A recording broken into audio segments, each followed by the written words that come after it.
course, a lot of that static defense at the wrong time. Then, of course, very comfortable for our Zerg. But here we have our Terran player from Team My Insanity. It is going to be Smile, and he's currently down 1 game. I'm going to give you the honors for this one. Thank you very much. His opponent in the 12 o'clock position as the blue Zerg playing for shot is Odin, and he is back. Remember, he's not the guy with a hammer, but the one with only a single eye. I can't believe you said Odin's hammer, dude. Man, I think late time of night. I don't think that's the optimal time to have conversations where you have to remember a lot of important details in order to not sound really, really stupid. Especially mythology. I think, to be honest, mythology has never been my strong part. My strongest subject in school was actually like language and history. History? Yeah, I know history. Those were my sort of 2 fortes, and then music, of course.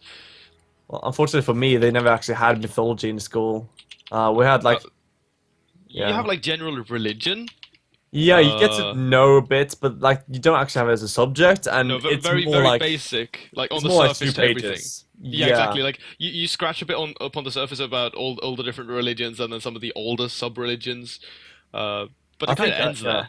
I think actually, like, yeah, you actually have quite some time spent into like each and every major religion, but then when it comes to like mythology, there are like 2 pages. I think it was like 2 pages in the first year of college. Or high school, rather. Well, high school in the States, but college in England. No, high school is actually high school, and it's like the you're kind of the same age when you go to high school. Well, I actually talked with Joris about this, and he says I'm right by calling it college if it's grade 10 to 12. Because, like, to me, when you say college, it's, where you have to pay the tuition fees, and it's super, super duper expensive, and No, you like, just, like, wake up with regret every day. It's like a sick form, if you know what that is. Oh. It's like a sick form. So, like, college in the States aren't the same as college in England. According to Joris, at least. And according to me. Fair enough, I'm gonna give you guys that one. But if I'm wrong, I'm probably going to feel the rage. Feel the wrath of Reddit. No. Exactly. I'm going to wake up to. I'm going to wake up in the afternoon. Downvotes and permaban in every single subreddit. My Reddit points. But points. Anyway. Wow. Odin, interestingly enough, going for this 3rd base as is natural. I personally really like it because it just gives you better creep spread aggressively, and then it's just much more. It's a lot easier to secure your 3rd. And even as in the Spine Crawler, I just really quickly digressed right into this game. Yes. Because I just wanted to point out how cool I think that the move that we see from Odin, that Odin rather is pulling. I don't know what your thoughts are on this, so please share them with me. But I personally really like it. I think it's really good for the defense of your 3rd base because now you can't really poke in the same way. We always see the kind of 1, 2, 3 Reaper pokes together with the Hellions. And it always will deal damage to the 3rd base unless something really major happens early on, or the Terran decides to do something kind of unorthodox. Yeah, like you get a big catch on those units and you shut them down, but we're not going to see this, right? With this positioning. That's the thing, like, you can't really harass an already finished base because you already have creep spread there, you already have your queens in position, and, well, since your bases are connected like this, it's really easy for you. Yeah, and as you say that, look at this. We see 3 rushing up to 3 gases right away. Odin keeping it gasless for a while. Oh dear. And dropping that Roshorn, but he's going to lose a handful of drones if he's not careful. Queens need to come up here and defend. One of those Reapers in the red. This is another thing I just want to mention here. Like, the creep spread. If you would have taken this base to the regular natural base, if you want to connect those 2 bases, you have to spend a creep tumor, which means you won't have that additional one to connect the main and the 3rd, so you'll always have to make a sacrifice, but with these positionings, he doesn't have to worry about a hatchery coming under fire. Well, as that is true, Smile still scouts that there is no 3rd, and... Oh yeah, so it kind of becomes irrelevant. Yeah, a bit at least, and, well, in this scenario rather, now, I have to say, Smile is going to probably jump up one more time at least and see that building lair. Now, actually, if you look at Smile's vision, could you do that and look at the main base of Odin? Do you see the extractor for, as well? That's a pretty big extractor. That's a huge extractor. I would be terrified. It's like they explode right before they finish. It's like a Nidus extractor almost. Massive sort of growth spurt. Yeah, I guess. I'd be terrified. Oh, you need to be careful. Look at this. He can trap these Reapers. Fight with the drones. Well, actually, Smile's focusing all his attention to the natural here with his Hellions to get some frying done. Is going to get 8 workers together with the Reapers. Actually, the Reapers didn't get any workers, so I think it's all the Hellions here. Did lose 2 though, so there's only 4 Hellions jumping in against the Spinecrawler and the few Roaches. But Smile, knowing it's only 2 base, Roaches with the lair and those gases, he should be ready for the kind of Roach push. Would love to see 2 more bunkers right away, but you know, us with the perfect vision, we know it's not actually pure Roach push. We'll have to see. 4 gas, I think, though, is a pretty big indication when you're only on 2 hatcheries that it is going to be a 2-base muta play. But of course, it's fairly easy, like you say, to not, when you don't have perfect vision, to misread the situation. I guess it's going to come down to how many Roaches does he see out of his opponent. There are a couple of variables that you have to take into consideration. Like, what units do you see? When does the third go down? How much gas is my opponent mining? And good scan here to see no additional Roaches, but this might actually sort of work in Odin's favor. Use him prevent, but no, scan does go down and he sees the Spire and Baneliness being added. So as you see this, the Spire and Baneliness, but you don't actually see the spawning pool moving. Actually, no, never mind. He actually did get speed already. Never mind that. Oh, man, that would have been crazy if you skipped speed for that long. Oh yeah. So actually, well, he did go into Roaches, but the thing is, he sees Spire and Baneliness, and of course, with speed done in that case, this kind of moves into just standard play. So he knows that, okay, those Roaches won't be doing too much. They will be probably used later in an engagement or so. So it's not going to be as easy to use your Hellions to just kite, but it's still not going to be too important. And he knows as well that if he can set up this third base without taking any damage, and just set up a few misters against the mutas, he should actually be pretty far ahead. I mean, looking fairly comfortable right now. Just getting his infrastructure up and running. 5 racks in total. These 2 engineering base kind of exposed though. If he loses these upgrades, won't be able to kick into that 2-2 quickly and, you know, grab that upgrade advantage we generally see Terrans having, and he's going to be able to, well, pick up a couple of SCUs with these Mutalisks, so getting some small amounts of damage done here. Should have focused that turret though. Well, does kill those 5, but not really more than that. And here's the problem. He's still really far behind in workers. Now, technically, he's just behind by about 6, and now even got ahead, but he should be at a good 70 workers. So if he was playing macro right now with a 4th base already set up and running. That's the biggest thing there that you mentioned. That 4th base, super late. It is, and now he's adding his first 2 evos after 1-1 already finished. Now the question is Armory already placed here? No, that's a very late Armory for Smart, otherwise his 2-2 will already be going here. But yeah, his evos will kind of time out, so he was always going to be 2 upgrades behind. If he's late with his upgrades, maybe even 4 upgrades behind. And that'd just be absolutely detrimental. Here we have like the actual setup right now for Odin. No 4th base, late upgrades. His economy much weaker than it really should have been. And even though he got some micro damage done with a couple of SCV kills on these Mutalisks, not really going to be doing too much. The one thing though is that these Mutalisks right now are they're buying some time, keeping Smile back. But I feel that Smile can actually go for a big assault and start forcing these trades as long as the splitting is good. Or maybe just dot on forward, clear some creep. Yeah, I would like to see Smile get quite aggressive soon, but at the same time, as long as there's no 4th base, he doesn't really have to stress it. And that's a good point. Yeah, he does only have 1-1, but he's 2-2 now starting, so he's a very good timing compared to his opponent. If he wasn't late with his Armory, that would have been amazing for him. Having his 2-2 start before the 1-1 of the Zerg is just a huge indication that everything you could hope for is going well for you. It would also be a massive sort of trigger for him to just go and outright kill his opponent, because consider the splitting should be pretty okay, even though it would have to happen on creep. But having that 2-2 advantage over the Zergon, virtually what would have been no upgrades at all for maybe a good 5 to 15 seconds is just a massive window to just deal tons of damage. Now we see Odin going straight for the hive, and well, it's cutting a lot of corners here. Thinking that he only got 15 mutas, he doesn't really have a significant army supply lead on his opponent. But at the same time, Smile hasn't been putting a lot of aggression onto him, and oh, this is pretty scary. Yeah, this biome actually very small, but a couple of Banelings actually end up falling there to something. I didn't really see to what. Maybe that was Widowmice was connecting on. But Smile is going to be forced to fall back into the safety of his little sphere here behind these Thors and Widowmines.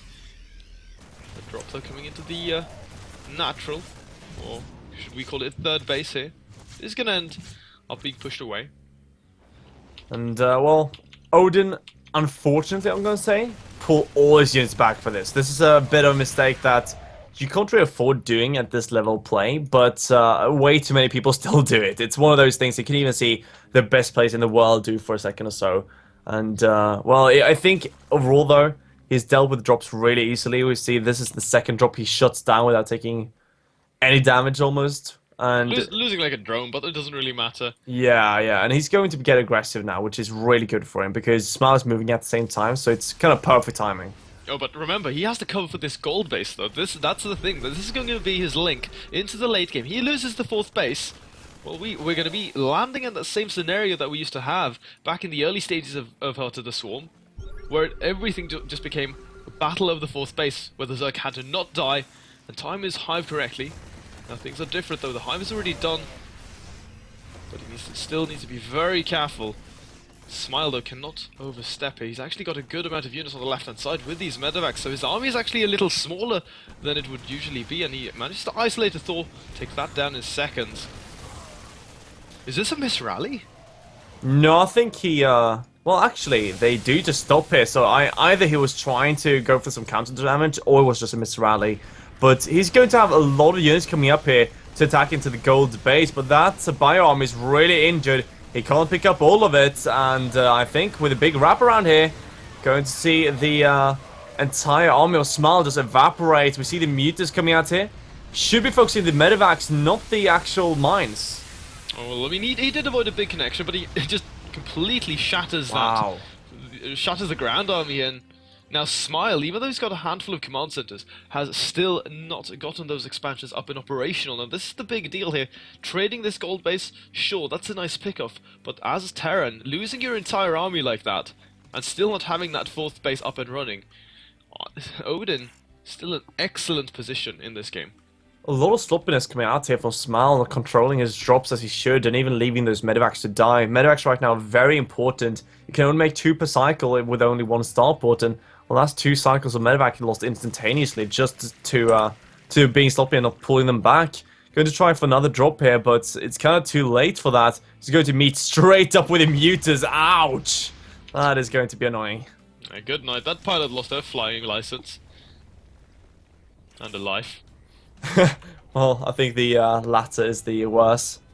But you lose that flying license, you're never getting it back. It's kind of like Hermione Granger in Hogwarts, you know, like we could die or even worse, get expelled. Yeah, and well, another one is going to end up falling. It's just looking so rough here for Smile. I would not like to be traveling with Smile allies. Oh man, that's maybe a little too soon. Oh, I wasn't even referring to anything, dude. Like, I never know. I don't know what to think about you now. So anyhow, we see Smile setting up that base on the left-hand side, and He needs to keep it. yeah, he needs to keep it. But oh, here comes a lot of SCVs actually getting trapped off guard here. With 20 going down. yeah, and Odin has a pretty big army, and that's a lot of banings. They can easily just roll in here from the side. The Widowmines are planted up though, and can easily get some good connections. But Odin in a fantastic position.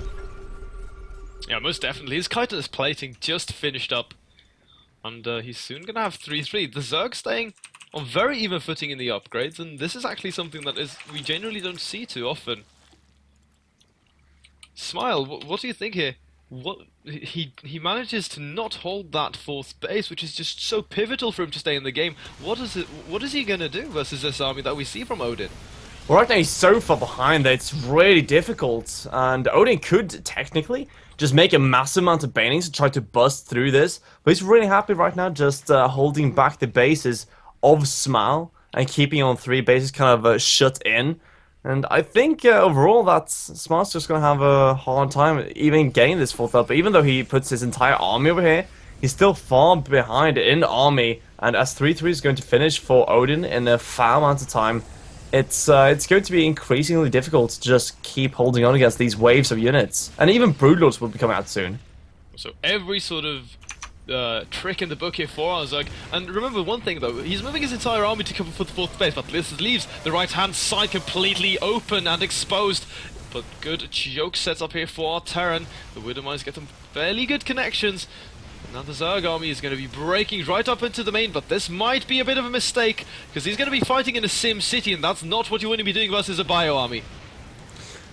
No, but of course the bio right now is stacked right up there, and what right now those? He breaks down the he gets the +3 armor. If he gets the +3 attack, Alex, that's gonna be game. That's just gonna seal the deal.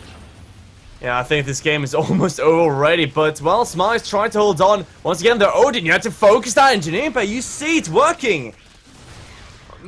Like in game number 1, he didn't go for the chance when he had that armory to kill with the +2 being researched. And he misses one of the most golden opportunities. You know this, Azug, you know that feeling.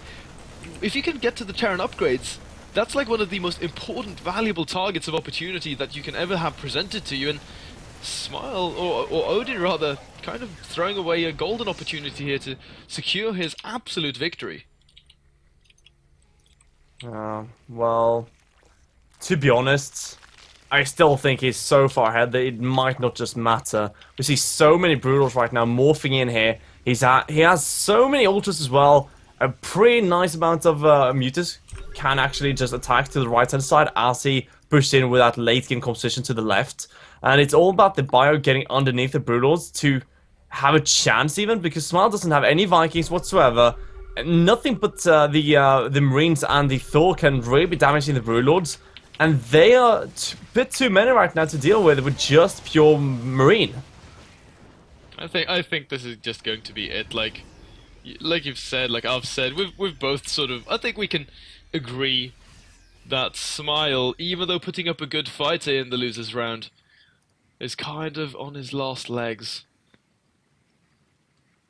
I mean, none of these drops have really worked for him. Like, fine, he hit the hatchery and brought it down in the red, but no real economical damage was done. And well, with these Broodlords, no Vikings out, so no direct response, and well, only a single Thor or 2 Thors. That's all he has. Another drop, pretty desperate coming out here from Smile, but will get shut down, and even gets the Widowmine before he connects to anything. Right now, Odin just pushing on forward increasingly here. The Brutals should just go in here. You can't really be afraid of trying to end the game, and well, all Smile can do is just stim forward, try his best, but there's so many Mutas and Banelings, and most of the Widowmines already connected. The rest of the units will be pushing on forward. Does cut back for a second, but of course you do not want to lose those Broodlords. Needs to be a little careful with them. They are fairly slow and fragile. Somewhat cumbersome units. Got a fair share of okay connections with these Widowmines. Could of course be a little bit better. Let's see if we can actually clean these up though. One good mine there, hitting a lot of these units, the Mutalisks and the Broodlords, as well as a couple of these Ultralisks, but I think there's going to be too much here for the Zerg. Just not enough bio on the ground, even though he's doing a fairly good job holding on right now, and he's going to dart on forward. These Thors at the back offering some fairly good firepower. I can't see if they're using the splash damage though, or if it's going to be single target. The magic boxing though is too good here for Odin, and I think he's just going to crush Smile now in this final battle. Yeah, Smile put up a good effort, but in the end it's just not enough. That would go GG from Smile. And Odin takes that series 2-0. And, well, it's going to see Odin moving into